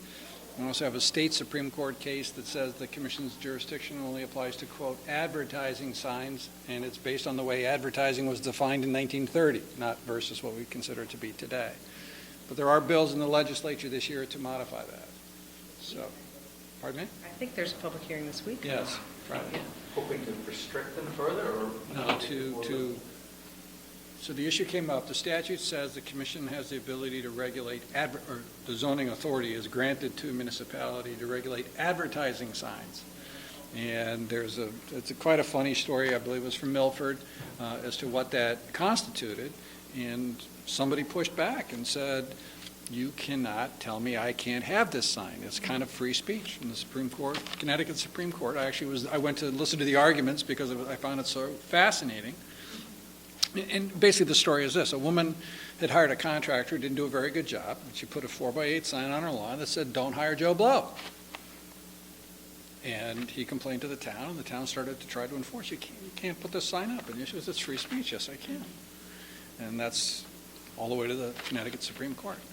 And so what the Supreme Court said is, that's not advertising, and you can't regulate it. The statute says advertising sign. If she said, hire Joe Blow, that might have been different. So this is the bill into the legislature takes the word advertising out of it, and gives the municipality the freedom and authority to regulate signage under the provisions of the U.S. Supreme Court, which deals with the whole issue of content. So we'll take a look at your regulations, probably spend a little bit of time talking with Chuck about this, and decide how to deal with it. There's multiple comments here about sandwich boards and the like. Correct. Is that, We refer signage to a design review committee who likes to recommend redesigns of signs, specific colors, lack of lettering, and I think we could use some guidance as far as whether or not that should be recommended. Understood. When are their meetings? Do they meet regular? They meet the second Wednesday of the month. Design review, yes, but Yes. then they have a little subcommittee, which is now just one person that reviews sign plans. I was just thinking that I may want to go sit at a meeting and observe what happens, just so that I can. Yeah, their regular meeting Oh, is no. the second Wednesday. Their recommendations are just that, they're just recommendations. to Understood. us. It proves to be problematic when I have a sign application for a zoning approval come through and it is referred to the committee, and then recommendations are brought, or, sent back to me to pass along to the applicant, and I'm struggling with how legally I can, unless we have specific village district guidelines where you can designate more restrictive signage. I think we may have a little more leeway in those areas, but in general business zones, I struggle with whether or not we can legally do that. Thank you, Aaron. That was very helpful. Glenn? Yep. With the design review, have you seen, one of the things that as an applicant sometimes to the design review, like unlike a commission, which ultimately has to come to a consensus in a vote of a single approval, a lot of the letters come through with multiple opinions that sometimes can conflict because it's a recommendation. There isn't the necessity for it to come to a sort of black and white conclusion or a clear designation both to the board but also to the applicant. And I just don't know, have you seen like guidance or guidelines or at least a statement that needs to be made that is a clear sort of passage through design? I think we have a whole section. Oh, I'm sorry. To go. No, I just saw it too. Okay. Which we may have more. I just made a note. It's on the bottom of page 11. So Yeah. I made a note. I We'll think come we back may to that. have more questions on that too. Yeah, I agree. Just this idea of sort of the signage being troublesome, and then I'm sorry, I'm going to reference something on page 8 about the potpourri of zones along Route 1. I mean, I just think a lot of those sandwich board signs, there seems to be this discrepancy of some developments have like a big thing that gives you all of the businesses within the strip, and then there's other ones like, I'm thinking right now about that little space kind of across from Bishop's where there's like all these sandwich boards and there's no real, that's because it's a different zone? Is that why? No, right now this sandwich board regulation is based on your frontage and gives you the number, and it's an annual permit that is supposed to be renewed every January. They're very problematic to enforce. I just think that, as someone who is, driving along Route 1, I get that a business is trying to sort of capture your attention with the sandwich board, but I just also feel like it just looks very sloppy. I'm just wondering if there's towns that have handled. Signage is one of the most challenging issues that staff faces and actually drafting the regulation faces, because there are consistent efforts for people to go rogue and kind of do their own thing. So it is an ongoing effort. Let me take a good look at your sign regs with what other municipalities are doing. We may not be able to solve the enforcement issue on this because people are still going to continue to try. But if we can, we will. That sandwich board is good for a year. Permit, yeah. They're temporary permit. A lot of towns, you got to get about a week. They were illegal in Norwalk. Couldn't have one. Yeah, I mean, I just Portable feel like, signs were I feel like we've got a lot of hodgepodge. Well, there was a town I'm familiar with that the Chamber of Commerce had permission to put up signs for their members, but they only had a certain number, so you had to reserve them and everything else. And it worked quite well because the chamber helped enforce because they were getting money for renting the signs. So. Where's McClung? I know. That's definitely something that needs to be looked at. 1 year is ridiculous. I mean, because you can get 7 businesses in a row, get it for a year, and you get clogged up with this stuff. If you had it for a week or even 3 weeks or something like that, at least the sign's down, and then somebody else can put one up. Otherwise, Policing the number of tenants People are gonna- in that plaza. Right. we're going to look like Orange if we have all these A signs all the time. That's his job, keep us not to right. No, it's always funny to me as to which towns communities call out and say, well, we don't want to be like, okay, all right, got it. That's yeah. I haven't heard that one, to just be honest with you. Anything else on page 10? Yeah, that'd be Northville. Section 156 relating to parking regulations unclear, standards are too low. Was that comment based on residential or? I don't know yet. I haven't looked at the standards.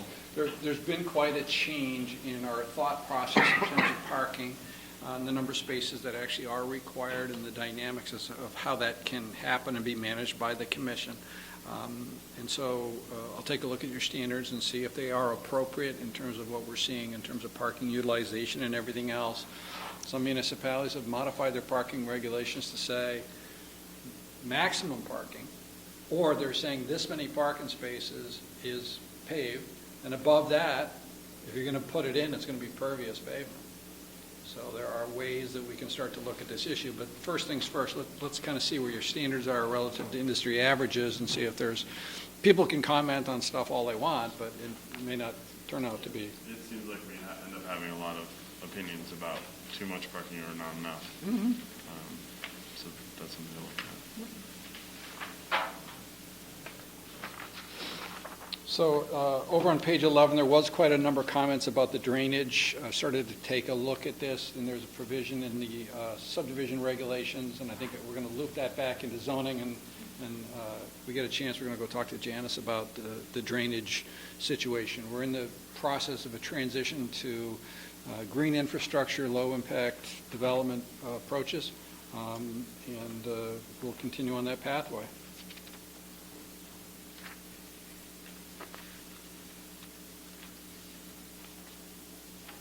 So back to Russ's comment down on the bottom in terms of design review. Some communities use a checklist. So the issue is, what are the basic design principles that we want to accomplish? And there's check boxes. Complies, does not comply. So the issue is you don't get a blanket laundry list of competing statements. The issue is you have to define these 7 things, and yes, yes, yes, no. And then they have to, what that becomes. So maybe what I'll do is take a look at some of the design review minutes or statements or whatever and see what we get. I think Right, they don't come back as a referral. It's reading through a formal referral from the committee to the commission. You're reading through the minutes to try to. So you're trying to read the tea leaves on what they were. See, that's probably No, not. they formulate a motion with conditions usually, and if they have recommendations, those are included in the motion that they try to adopt. Mm-hmm. Sometimes it's not totally successful. You have to still go back and Yep. read the commentary to glean what it is they're really getting I at. would say that I find it difficult when they don't present us with basically a list of what they recommended. And when they do present us with a list of what's recommended, then it's very easy for us to then go to the applicant and say, okay, you met these conditions, you decided not to meet these conditions, can you explain to me why you didn't meet these conditions? And then we can deliberate based on that information. So if we can formalize that process a little bit better. I think in addition to that, to take it a step further, is incorporate those suggestions into your plans so that when the commission is approving an application, it has all of that information incorporated in, and it's not sending the applicant to have landscape plans reviewed by them, materials checklisted after, that all that should be buttoned up, and at the time of approval, all of that is already established, and How it often doesn't, does design review meet? once a month. So in terms of the commission's time frame, I hire Russ and we're coming in with the application, we're filing on Friday. Do I have to, and I just missed the design review meeting, do I have to then wait to get commission action until design review? Yes. We encourage people to go to design review early and often. Good, okay. Yeah. That was going to be my next question. There's been cases of people going back to design review multiple times. But if the design review isn't necessarily like approving or disapproving a project, then like, is it really just their prerogative to go back to them multiple times? You know what I mean? Like, It's sort of, it is in effect, but, you know, and they try to act like their review is required. The endorsement from design review carries a lot of weight. Yes, it does. okay, so basically they're going back multiple times in order to get endorsement, basically. Yes, right. Or at least get to a list of conditions that they feel like they can confidently get behind and say, I'm going to do these, I'm not going to do these because. Maybe you should go see them. Well, I think to read the minutes, I made a note to go perhaps read the minutes and start to get a sense of reading the tea leaves, et cetera, because I think for 7 years of my career, I worked for real estate development companies, and my job was to get permits and approvals. And I sort of learned as part of that process, there's no applicant who doesn't want an approval.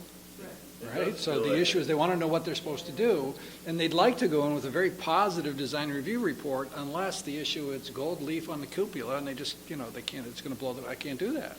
In which case, they're going to come to you as the Design Review Board of Appeals. But that's a delicate game for a professional to have to play on behalf of their Your client. design review committee is out of control. I'm sure you've probably heard that before. Something particularly interesting that comes up on their agenda, we'll let you know. And if you're available, you come to that meeting. No, I think I might learn something, and again, looking through the minutes, just to try to get a sense of how the dialogue's unfolding, and then what ends up happening with the commission, is that if I can, anytime we end up with the relationships between boards, it's extra delicate, but if I can observe something here that I might be able to help you with, I'd be happy to do that. We can formalize the handoff, basically, formalize the expectation when somebody puts in an application of how it works. And The real issue is that there are some architects who do well at the design review committee, and some other architects that don't do that well. So, and we're loath to recommend architects to anyone. Do they have like a guidance document? Yeah, there's a design guidelines. Yep. It needs to be probably out of date, but yes. And there is a checklist also. And that Kind of application checklist, what you're supposed to. But no sort of stated There's aesthetic? no, it's pretty vague. And that was created by the committee? And we had a Or consultant, is we that- did a whole Route 1 East plan. This goes back quite a few years ago now, and they created this document. What's that? 20-plus years ago. Yeah, it was quite a while ago. That's what led to the recommendation to create the design review committee, which was created as part of the zoning code. I guess there is, comment 180 asked that very question. This was designed for Route 1 East as opposed to all areas. So the challenge with design is that if design was absolute, all buildings would look the same, right? But it's not. Design is relative. It responds to the client's needs, the circumstances of the site, the environment it finds itself in, and that's where it becomes a matter of interpretation. So it's a very delicate issue. Let me take a look at this. Sure, but I mean, I would argue if you want Route 1 to seem or come across as intentional rather than unintentional, which I feel like it looks like now, you can have an aesthetic guide. I mean, I think there's something, personal opinion, there's something appealing when you come into a town and you've clearly sort of, you arrive. You're like, oh, okay, I get this. Everything sort of has a similar aesthetic, or at least some continuity. Well, and I think the principles of good design, massing, proportion, scale, all of these things, when they're exhibited, almost become not invisible to people, but it's when they're discordant that suddenly it's like, what's going on here? So, but the challenge is we've got uses and buildings that have been around for decades, and so it's a hard thing to make them uniform over time. How about page 12? Anything on page 12? Performance standards? Yep. 198, we do already have a noise ordinance. Which one was that? Wasn't 98? Would that be performance standards within plan for the zoning? Right, As opposed to That town was ordinance? language that was written like about 80 years ago for industrial, uses and things like that, I think. Right. Noise, It odor. reminds me of, Okay. the fairgrounds, for instance, where Right. we're all of a sudden supposed to judge how loud an event's going to be. Well, we don't have to do that because we do have town has a noise ordinance administered by the police department. Correct. Yep. But we kind of do because we have to decide whether or not a event. Right. That's unique to that one particular property, which And we're I think working on that. George is right in the sense that performance standards were sort of common in the 50s and 60s, and now environmental rules and regulations got to the point that many of these sort of don't really apply anymore. I've seen some about, in radiation levels, and, there's nothing about coronavirus yet, though, so we're probably good to Well, that goes to our animal thing, Do we allow trading and a sale of wild animals? I'll make sure I add that in. Yeah, that's, No snakes in baskets.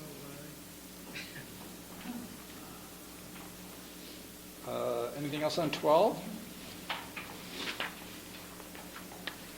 So we had a spirited discussion on page 13 about energy and sustainability and whether or not the zoning regulations could require it. And it's an interesting issue, if you will, because the building code does get into energy, so you can comply with the building code. Could the zoning code do more? State statutes require that as part of a subdivision, I added a solar section in because the statutes require that there be one. As part of a subdivision, the commission should ask the applicant to comment on its solar and energy friendliness. That's what the statutes say. But the issue is, could we do more? And so there was some discussion at the public meeting about, requiring future-ready homes in terms of energy and stuff like that. So I think that this is a conversation, again, some of this stuff can go into the sidebar, if you will, when we kind of address this. But the link between the zoning code and the energy code of an actual building is not fully developed yet. There's not a lot of towns around the state that are doing this, so it's an area that we could explore if the commission wants to. Or we may not have an appetite for it, Scott, as you had said earlier. Personally, we'd be more inclined to incentivize people as opposed to require. Mm-hmm. So I had a conversation in another municipality where they said, well, hang on a second here. So somebody gets to double the size of their building if they make it, if they use less energy, more energy efficient? And the issue is, well, no, hang on a second. We regulate FAR and other stuff, so you can't do that. Well, then what can I do? Is it a limitation, restriction, or a requirement that increases housing costs, and you get criticized for that? So it's a very delicate situation for a zoning code to get into and enforce. You could incentivize along the lines of an open space subdivision type scenario. Which we already, or did we take out the language? We had an incentive for an additional lot for certified homes. So we might take it out. Did we? I don't know if that's in Yeah, I there. think we took it out. We had one for I don't small remember reading small that. houses. Small, I think that's what we Yeah, went that's back what to. we went We back were to. looking at a lead and a certified, but then we were worried about standards changing. I think So we might have removed that from our subdivision I mean, regulations. certainly requiring, Yeah, we must have taken it out, because it wasn't. certainly requiring based on building, codes, that's very simple and straightforward. I don't think, the town doesn't, we don't own any infrastructure related to electricity, do we? Yeah, have we done a Or is it all private? Sorry, a couple different questions here. So everything related to electrical in our town is none of it is publicly owned, it's all private, correct? Correct. Right, so it's hard for us to really regulate that. Well, there is a movement at the building code level to require, through the state building code, especially for new buildings, a higher level of passivity, or whatever the correct terminology is, more passive building, more insulation, and all of that. And I'm But sure I think that- there's a lot of pushback. I'm sure an electrical company would come and lobby for us to add regulations so that it helps their bottom line, like I understand that too. Oh, actually, Brookline, Massachusetts, did you see, required no fossil fuels on any new construction in Brookline, Massachusetts. Their zoning code introduced that. But those requirements are purely based on, we just think that's Which I think they're best gonna for get. the environment, right? Well, it's because electricity is seen as the best transition and that on-site fossil fuel use, but I can't imagine So they're making that them would do be electric. enforced, but that came over the listserv. That was in their zoning code? I didn't see It's in that. their zoning code. So you can't have, And no new construction can utilize any on-site fossil fuel use. So the intention there is How did I not improving see air that? quality in the local town. It's actually, electricity use is the easiest regulated transition, to basically a carbon-free, because they can regulate electricity production, because it's a municipality versus an on-site use of fossil fuel for heating, and cooling I see. and hot water production is much harder to regulate, because it's not a centralized system. So that's the idea behind it, that I thought it was pretty extreme. The Connecticut Energy Code, we were way behind, and we very quickly have been adopting the latest and greatest code. We're supposed to adopt the 2018, and we've leapfrogged Energy Star. The Connecticut-based code is higher than Energy Star on a lot of the regulations now. Connecticut has pushed that. And that's the place for it to get pushed. Right, Is yeah. through the state building code and energy code. So I don't think I think that you could have a checkbox for looking for solar orientation of a building, things that was just something to trigger a site plan review of being something, have you looked at this or have you provided this? But I don't think it's a regulatory. That's essentially what we did in the subdivision regs. We added in that one of the application requirements is a report or letter stating that, according to statute, you looked at solar orientation, passive, heat in the summer, cooling in the winter, heating in the winter, cooling in the summer, as part of your application. And simply by writing that report, hopefully people will. 203 here, you got, can all new homes be required to have solar panels installed? You can't do something like that. I understand. I think the question is maybe the building code is going to start to move in that direction and require the wiring for it, but I'm not sure that the zoning code I mean, it would be places where you couldn't have them. If you have too many trees in your area, why would I want to put solar panels on my roof when the sun isn't going to hit it? So, I mean, you Down the trees, man. you can't go around making laws like that one. Oh, boy. To touch on the solar, we're silent with respect to solar panels and do we, as far as building height, or do you allow any, this kind of came up when we did our whole sustainable certification. How do we treat ground arrays? Are they under a certain size? Are they considered accessory structures in residential? Do you allow any height exemptions, things like that? That we realize that we don't really have any regulations regarding that. So most municipalities treat solar arrays mounted flush to a wall or roof as an integral part of the wall or roof, and so they don't treat it separately. On the other hand, if it's on a roof in kitty corner to make it more efficient, but it's juxtaposed on the roof, then hang on a second here. I mean, that's, now you're driving down the street and you're understanding the energy efficient, but what's going on with that? So there are ways to address this. So I'll take a look at that particular situation. Are you worried about commercial solar arrays or just a residential use with a solar panel on the ground or in the backyard? Well, we had one commercial, which was at Bishop, and that was a special permit. I don't even know how that. I can't remember. If It's that's a site plan or special permit. Yeah. So down the street So from my we house, don't they have any- built, it's a 100-acre solar array. So that's a little bit different. That was the siting council, that size of facility. So, That's acceptable zoning anyway then. well, the town tried to, but siting council told me back on. So what's in between? Yeah, so I think the You know, question is in both, and on wind too. Have you had any situations of people asking for wind? But there could be a subdivision or development that would want to have a solar array for the development. All right, so, Sure, now that we asked them how they're going to address solar, the ability to incorporate solar now. The proposed affordable housing on Woodruff, they're talking about having a array of solar panels, ground-mounted solar panels, solar, whatever they're called. in some places too, I know of another situation, affordable housing development is essentially creating carports under solar panels. So it's a, This week so in town. it's a kind of a nice combo of providing coverage, but not having to build a garage. Aesthetically, they have some limitations, But I think there is a delicate issue here with regard to like residential scale solar and residential scale wind as an accessory use. Because there are thresholds. Let me take a look and see what you got, and maybe suggest some thoughts there as well. I think we're silent. I don't think we have anything. No, I think we should start just to think about, Yeah. certainly solar. Yes. Wind in a coastal community, I mean, they're talking about wind arrays in Long Island Sound, et cetera. So the issue ends up being, does it come a point in time that a small wind turbine? I mean, there was one, I think it was built out in Goshen, it's a wobble. It's like a cone, like an ice cream cone, upside down on a pole.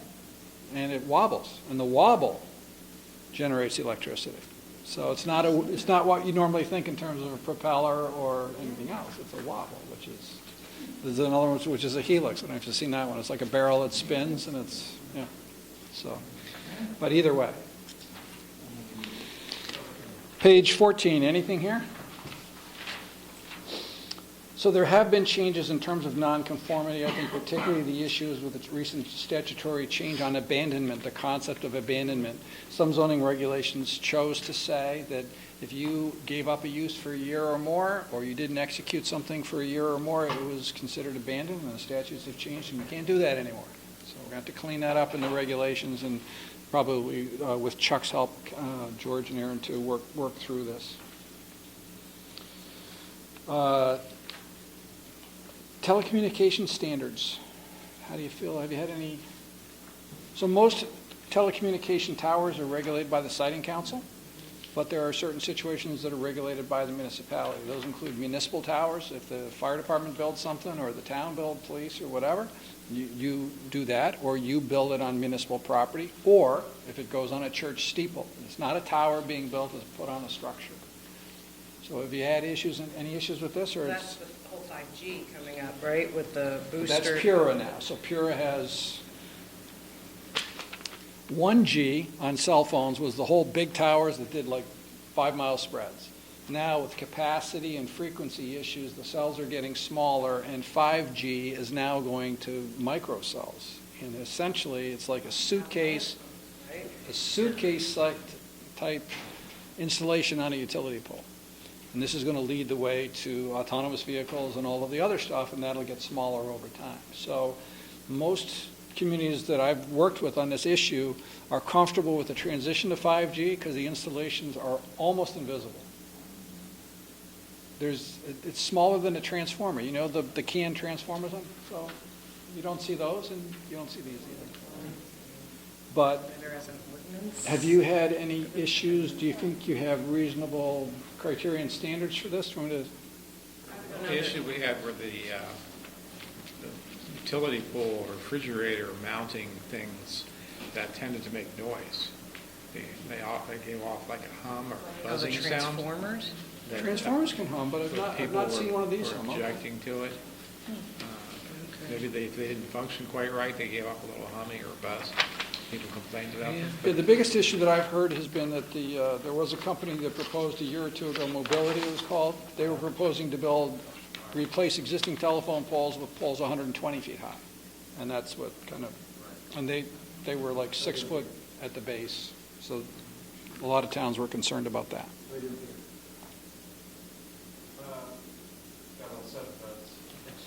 Well, that's good, because the next section has to do with procedures. What I've generally found in most regulations, and I imagine I'll also find in your regulations as well, is the procedures section is out of whack with where the statutes are today.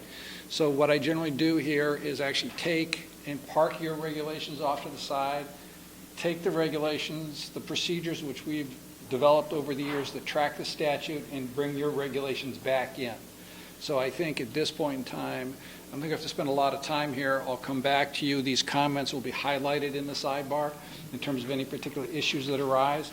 But I can tell from the procedures that you use that you're following the statutory guidance and process. So we'll continue in that way. I think the only thing I made a note of based on our earlier conversation was we'll take a good look at the special permit criteria and see if we can figure out a way to support the standard conditions of approval the commission might want to apply. And waivers, I think that's something where that language exists in the regulations where waivers can the Yeah. So and that. I think that was probably way back at the beginning there. Let me just take a quick peek. Yeah. But the waiver and granting the waiver of a professionally prepared plan for special permits. Yeah, so back on, you don't have to go back, but on page 4, item number 22, there were 13 situations in the regulations where the use of the word waiver showed up. And so the issues, I've already cataloged those, I know where they are, and I also have an idea of how to address those. So we'll fix those for you. I don't think I have anything else, Mr. Chairman, unless... Yeah, I guess the last one I would throw out is the revisit the zoning boundaries, especially where they do not follow property lines. We've had a couple of situations where front half of the property is commercial, back half is residential, and the applicant wanted to convert the whole thing to commercial, and abutting neighbors like, well, that's not what we bought into. So I'm not, So some towns used to have a regulation that said if your property's in two zones, the commission can't allow one zone to extend into the other zone a certain number of feet to provide some development flexibility. There's a court case in Hartford, and the court said, you can't do that. A zone line is a zone line. There might have been, years ago, zone lines were based on sort of setbacks or, overland or whatever. But now with GPS and GIS and everything else, we know where the zone line is. That's the line. So if somebody wants to extend the zone to the back of their property, to apply to the commission for a zone change. So my sense would be that I think I'm going to devote most of my effort to trying to get the regulations worked out. And if that causes us to revisit the zoning map and say, whoa, hang on a second here, maybe we should revisit that. If there's capacity left in the budget, then I'll work with you on that. I think the only place really relevant on the map that could be addressed are these areas where the open space subdivisions were approved, and the PRDs. Yep. As they have specific zoning designated with them. Those should be, some are identified on the zoning map while others are not. Yeah, do we have a good inventory of all of those? PRDs. Yes, good PRDs. PRDs we do. Open space subdivisions, we can figure that out, yes. Yeah, okay. And that's manually we're.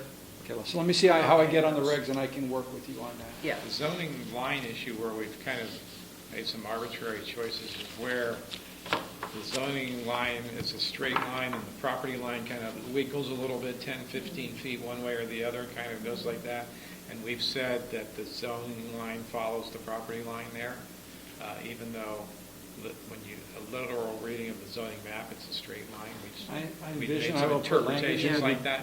up front in the regulations Yeah. that says that the zoning map dictates the zoning line, but the final arbiter of the zoning line is the commission. So if there's any question, if you will, about the line, the commission looks at it based on your staff comments and says, we agree, the line is here. Well, and then you're off and running. We've done that a few times. Sometimes, you want to know the distance of how far that extends out, and sometimes we can't determine that number.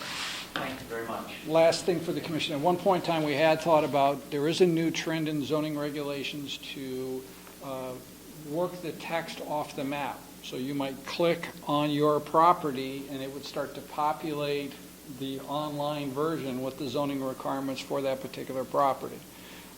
It is not an insignificant amount of work. General code can do this, so it could be part of your services with general code. I think we'll keep that decision till later. They're the maintainers. E-code is your maintainers of everything. So we'll carry that down the road, and if we decide to get to that point later, we can. It's pretty cool, but we got enough on our plate right now. So thank you very much. I don't know when I'll be back to see you. I'll be working with George and Aaron on the subdivision and zoning. thank you. Thank you. Thanks, everyone. Thank you, Peter. Motion to adjourn. Someone want to second the motion to adjourn? I'll second the motion to All in adjourn. favor? Meeting is adjourned. So you're not going to be here the 18th of March?